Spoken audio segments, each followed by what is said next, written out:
Hello, and welcome to the first video edition of Bot Studios Tuesday Tips. And today I want to do something simple with you. A simple, easy trick to do reflections on images in Photoshop. If you don't have Photoshop, then this tutorial is not going to work for you. And if you want to play around with it, you can at least download a free trial at adobe.com and that version will be CS4. The one I'm using today is CS2. And let's go ahead and get to the tip. Now, typically, you see here you have, here's some layers palette, and I have 3 different flowers. And usually what you would do is you duplicate the layer, and you would then have to flip the image upside down and then create a mask, um, and etc.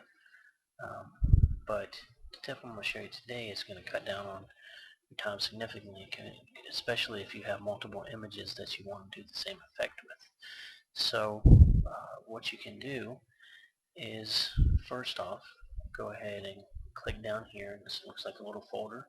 That's what it is. You click it and it creates a folder. I'm not going to worry about labeling these for this video, but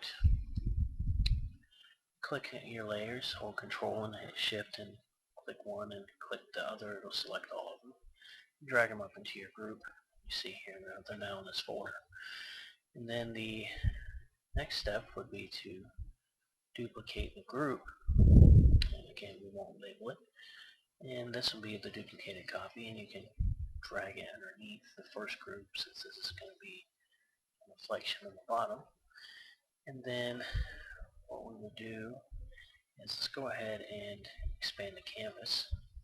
So we go to Photoshop 2. What I love about it is this little bar allows you to right click and you can pick canvas size.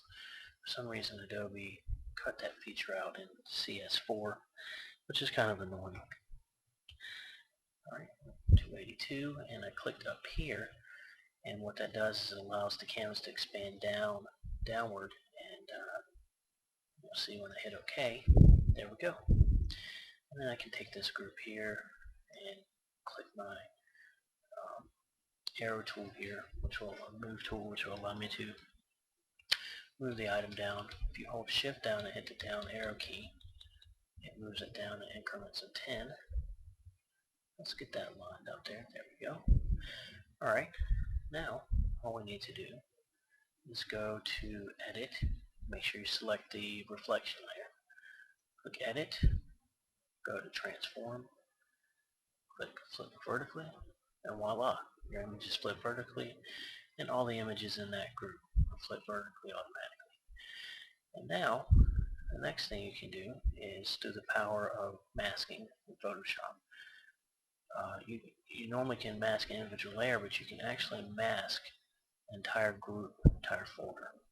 So you click this little button down here, which is the masking tool. You click that and you get this little box here, and that is the mask. And what you would do is you would come over here to your gradient tool, select that, and then you want to pick foreground to transparent. And before you do that, if you don't already have black set, the mask looks for black hides and white reveals for the masking tool. So you want your foreground layer to be black, and if it's not, you can click this little icon here, and if it's what starts out white, you can hit this little arrow and flip it to black. There we go. So there we have it right there. And now all I need to do is just click down here. I'm going to hold shift to get a straight line. Run it all the way to the top there, and it fades it out. Now what I can do to finish it off, I go to the opacity here and change it to 30%, and then I hit enter, and that sets the effect, and now it's 30% reflection, and it affects all the images in the layer. Now if you have a lot of images, maybe a little bit annoying to have to go in, and you can turn on and turn off layers. Like if we want to turn those off and only